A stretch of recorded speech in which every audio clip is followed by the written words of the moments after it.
All right, so I am sitting here on the telephone with the wonderful mom and author of the newly released book that was just released in March, which is March 16th of this year, called Momnesia.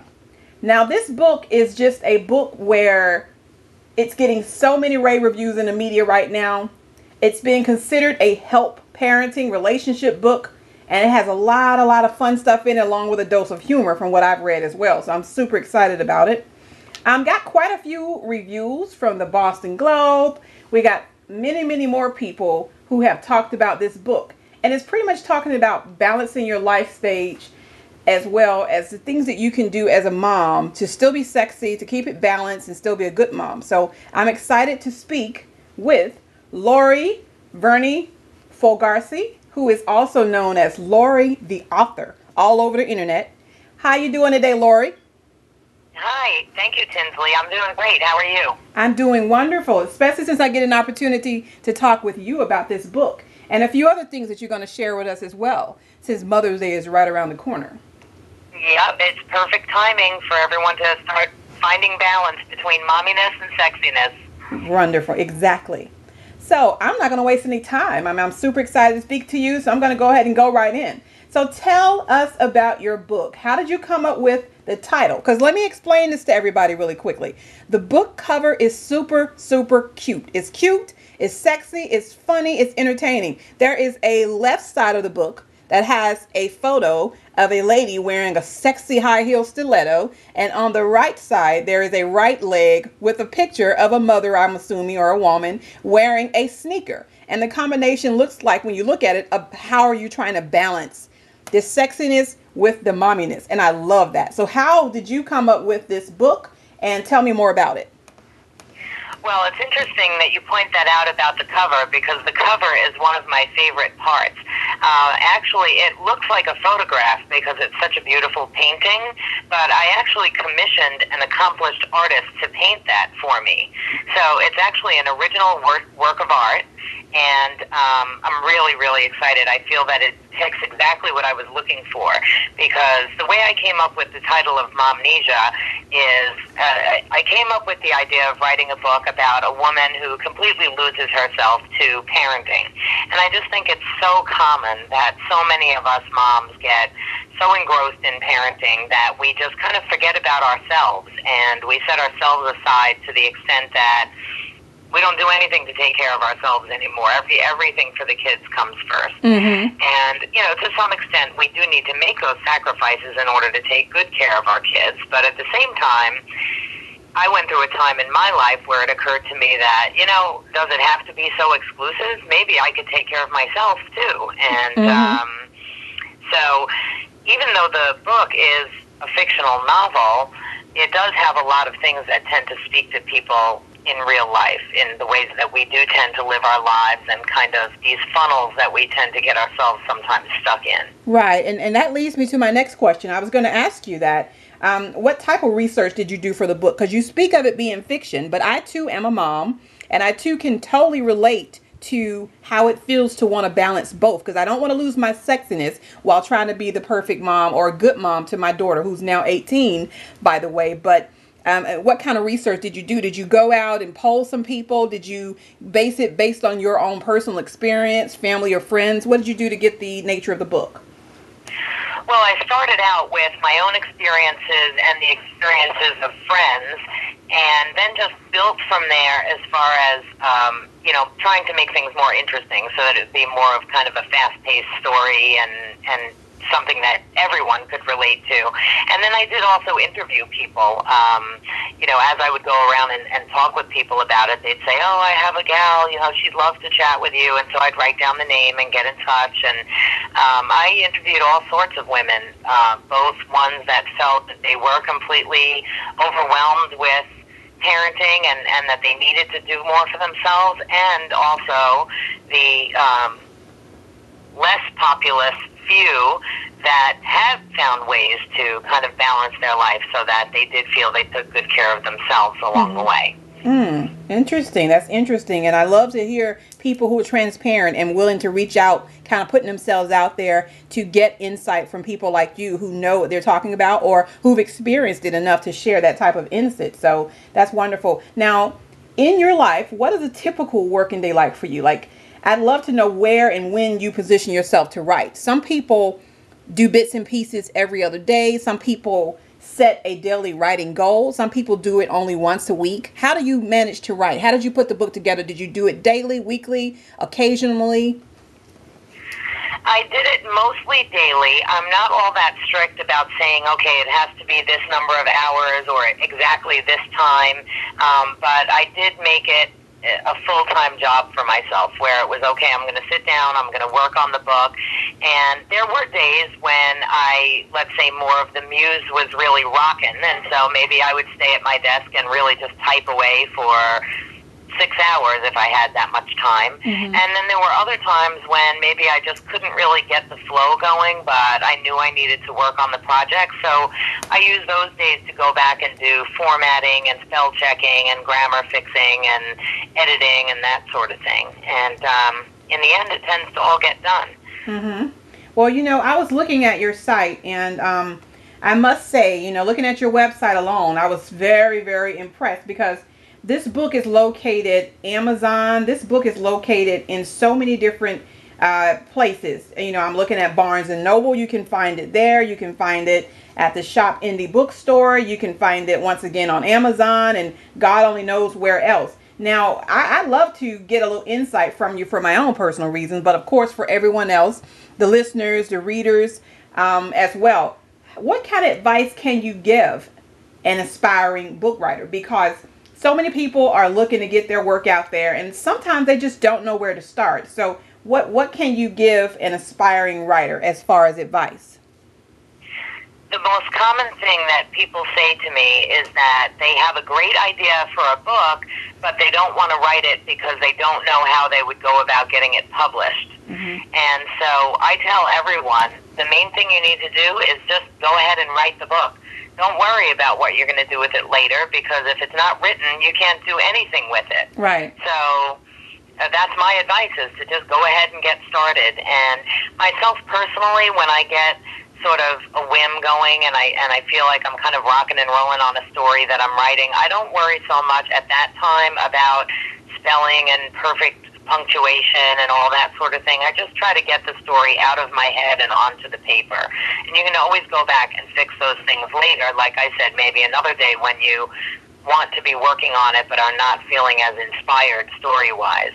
Right. So that's my number one piece of advice, is just go ahead and write the book. Don't worry about what you're going to do with it later, because that'll come together if the book is written and it's a good book. That is the best advice I've heard yet from an author like yourself. You know, Laura the author, everyone. You heard it from her. If you want to start the book, just start the book. That's the only way you're going to start it. So I have another question I like to ask before we get into the fun sexiness stuff about the book and what the readers and moms and women and people around the world can do to balance the two. Do you have any favorite authors or favorite books yourself? Oh, I do. I have got quite a list of favorite authors, and I tend to read a very eclectic variety of books. So Momnesia is kind of a women's fiction, chick lit type of a book, and there are, of course, some authors I really enjoy in that genre.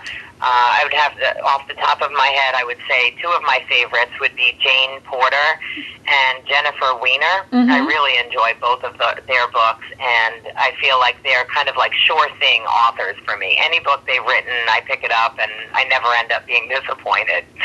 And then I also really enjoy Elizabeth Berg. She writes women's fiction, but from a more literary perspective, and I just find her understanding of the female psyche to be astounding, and I've really, really enjoyed many of her books.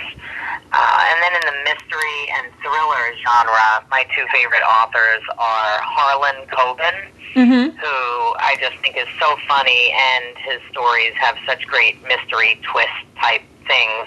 I just really enjoy the way his stories just propel forward from the very first page. Oh, wow. And also Lisa Scottolini, I think, has a great writing style, and I really enjoyed a lot of her books too. Wow, that's awesome. And the people you mentioned, I was familiar with one of them, and I think that all of them are all great authors. Not familiar with all of them, but what I can say is, for someone to be passionate about an author, that's already a plus in itself. A lot of times people are writers, and they say they're writers, but they don't really have any people they really follow. They don't really have anyone that they're huge on. And where we get lost, some of them, is they get stuck in the me, and I'm going to write this book. But in my personal opinion, and based on what you just said about the authors you like, and you have, a lot of love for their books and their work, you have to always have that role model. You have to have that idol who you look up to. You have to have that person who you see them doing things that you want to do as well. Because I tell people all the time, hang around and follow or look after people who are doing the things you want to do, so that you can kind of gradually go into that direction as well, especially if you're just starting out. So those names are awesome. Great writers, great books, and I love a mystery story. So that's good. Yeah, absolutely. Well, and my other thought about that too is that for me, a big part of wanting to be an author is that I have so enjoyed reading books my whole life. So to me, it kind of seems like silly that I would not be reading books the same as I've always read books. I'm not going to stop reading just because I've written my own. So, I read also just because I enjoy reading. Sometimes I actually have to struggle to try to read as a reader and not as a writer. And I'm so sure that people reading or listening to this will be able to gather something from it. So thank you for that. Now to the fun stuff about how we, as single moms or moms that's not single, or moms period, or women, how can we balance that sexiness and that momminess? Because we let ourselves go sometimes unknowingly. We don't realize it. We get ridiculed for it all the time. We get judged. But sometimes people don't realize the emotional and physical and mental impact that being a mom can put on you sometimes. And nothing's worse to me than to see someone starting to criticize you about how you look now, or how you're not looking now, or how can we get our sexy back? How can we balance the two? Because you don't want to become some hot sexy chick and start neglecting your mothering, because you'll be looked at again in a different way. So how can you balance the two? Right. Well, I think that one of the things I'm thinking as you're talking about it is, I think right there, not worrying as much about what other people think in the first place. I think finding balance between momminess and sexiness. If you know you're a good mom and you know that you're doing the right thing by your children, then you shouldn't feel guilty if you decide that one day you're going to tell them, you know what, I'm taking a bubble bath. Nobody needs to bang on the door and come in here right now. And just the same as, if you know that you're a good mom, you don't need to feel guilty the one time that you decide you're going to go out for a few glasses of wine with your girlfriends and that sort of thing. So I think not worrying too much about what other people think in the first place is probably really helpful. And I think that parenting is just so much work that one of the things that happens is we just get busy. I mean, quite frankly, whether you're married or single or whatever your situation is, if you're a parent, and especially if you work on top of it, between all of the responsibilities with the children and the household and the pets, and remembering what to send into school every day and all the other responsibilities, we can sometimes just sort of forget about the little things we used to enjoy.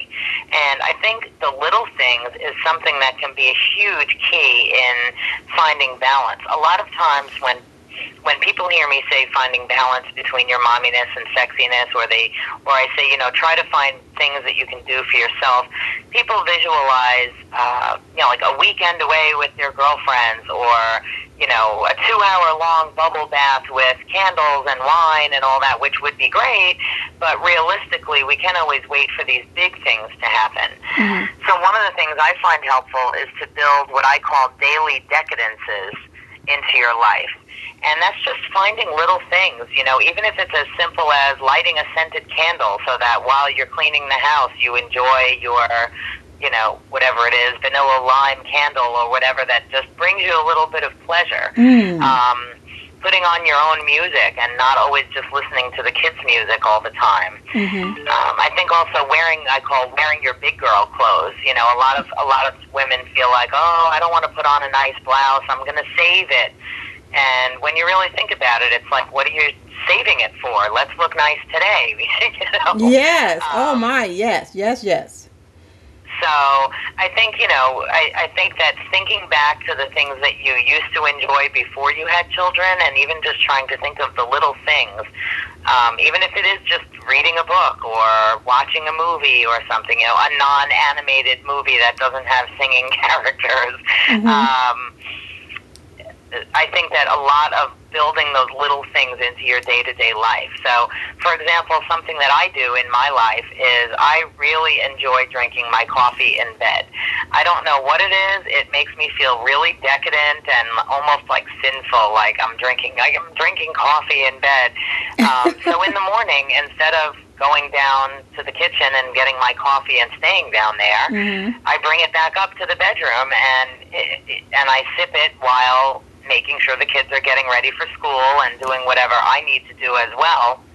But it just feels decadent to start my day having my coffee in bed, and I feel like it makes a difference in my life. Wow, I never thought about it that way, and you are right. I might need to try that. I love relaxing in my bed. That's beautiful. That's wonderful.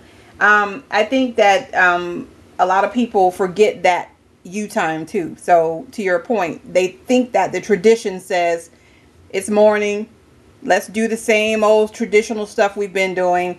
People don't drink coffee in bed. They go downstairs to the table and have their coffee in Danish at the table, And I love the idea of flipping that around and doing what makes you feel good at that very moment. Whether it's going back into bed and just sitting in there drinking your coffee, whatever. That's what you want to do. That's what you need to do. And you don't have to apologize for it, No, absolutely, and I do. There's a certain sacrifice in that I do get up probably 15 minutes earlier than I would need to if I didn't have the coffee in bed. Right. But to me, it's worth it to get up 15 minutes earlier in order to be able to do that, as opposed to waking up and having to leap out of the bed and immediately start dressing people and packing backpacks and doing all that stuff. You said something interesting, and I thought this was very, very interesting, and a lot of people are guilty of it. It's self-esteem. Mothers in their self-esteem. What are we waiting for? Are we waiting for something to happen before we allow ourselves to feel sexy again? I love that. Because what are you waiting for? Why don't you feel sexy now? And that is actually something that's part of one of the realizations that the main character comes to in the story of Momnesia, is she gets to a point where she says, okay, I'm 36 and, no, I don't look like I did when I was 20, and I don't feel like I did when I was 20, and I don't, maybe I don't wear the size I used to wear, or I don't, I'm just not that hot thing that I used to be. But then she kind of thinks about it and says, well, you know what? Is it going to get any better from here? I mean, realistically, she has what she calls her chicken belly flap thing, not so fondly.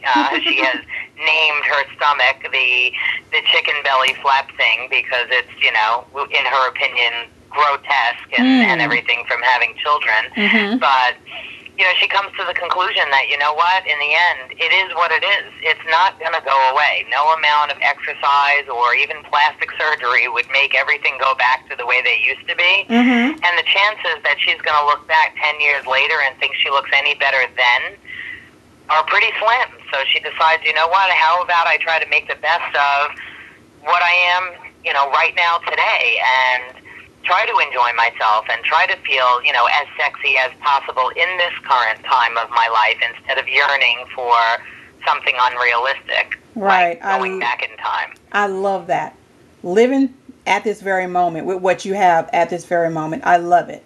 Well, Lori, it has been wonderful speaking with you. We're going to go ahead and end it now, but I tell you, I know that the listeners to this and the readers of the article, which will be posted really soon on Abiola Abrams' Passionista Playbook blog. For all those who are listening, you're going to see it on there. I'm excited to have it posted. Can't wait. And where can people find you at? We're in a social world now, so people want to know how they can find Laura the author. Twitter, Facebook, YouTube. Where can you be found at? I can be found at all of those places, and I'm at Lori the Author, Lori the Author, no spaces. And you can find me on Facebook, Twitter, Goodreads, Shelfari, just about everywhere. My name is Lori the Author, and my website is loritheauthor.com. All right. So all of those places. One of the things that I do with my Facebook is I have it kind of set up as a community. So it's not just a place for me to say, oh, look at my articles, oh, look at this funny picture, although I do share those things also. Mm-hmm. But I also try to make it a community where women can support each other. So sometimes I'll have, let's say, Momnesia Monday, and I'll say, click like if you remember to do something for yourself today. Mm-hmm. And if you want to comment and tell us what it was, feel free. Mm-hmm. And people have told me that they really start to look forward to that, and that sometimes it kind of reminds them, like, oh, yeah, maybe I could shower 2 consecutive days instead of waiting because I'm so busy, or, that kind of thing. So, I try to have it be kind of a community where I provide different things, and other readers get involved and sort of support each other and be a place for women to sort of get together online. That's great. I love it. And I stopped by your Facebook page. It is definitely a all-inclusive community. I love that about it. I love it. Before we go, let me ask you this. Anything you're working on? You got your book published in March, so it's doing well according to what you said, and from what I've read, it's doing well out here. What we working on next? You got any plans for something coming up next? Another book, another story? I do, actually. I'm about 2/3 complete with my next novel. The title is Gramnesia, and actually the first chapter of Gramnesia is in the back of the book, in Momnesia. Ooh. So, Gramnesia is about a couple of almost empty nesters. They have a combined family, so it's their second marriage, and their kids are just about all grown and off to college. They've got a great vacation plan. They've just ordered white furniture. They're sort of looking forward to this next phase of their life where they can enjoy their marriage together as adults without the children at home anymore. Mm-hmm. When a 16-year-old pregnant teenage girl shows up at the door and announces that she's the daughter he never knew he had. That sounds so interesting. We can't wait to hear that. I know I can't. That's going to be great. So, like I said, the preview is in the back of Momnesia. The first chapter is in there for people to kind of get a taste of what that's all about. And I'm really excited about releasing that book. Hopefully, it will be hitting the streets by spring of 2013. Next spring, a year from now. Wonderful. Well, you have a wonderful evening, and thanks for taking the time to chat with me about this book, and thanks for taking the time. Thank you, Tinzley. It's been a pleasure getting to know you more, and it's been a lot of fun chatting with you. I hope your readers enjoy the piece. I think they will. Matter of fact, I know they will. And we'll have more information about how people can reach you at the end of this post, and also will be included in the article that will be posted on the blog as well. You have a wonderful day, and we look forward to hearing from you more, and much success on this wonderful book. Thank you so much. Thank you. All right.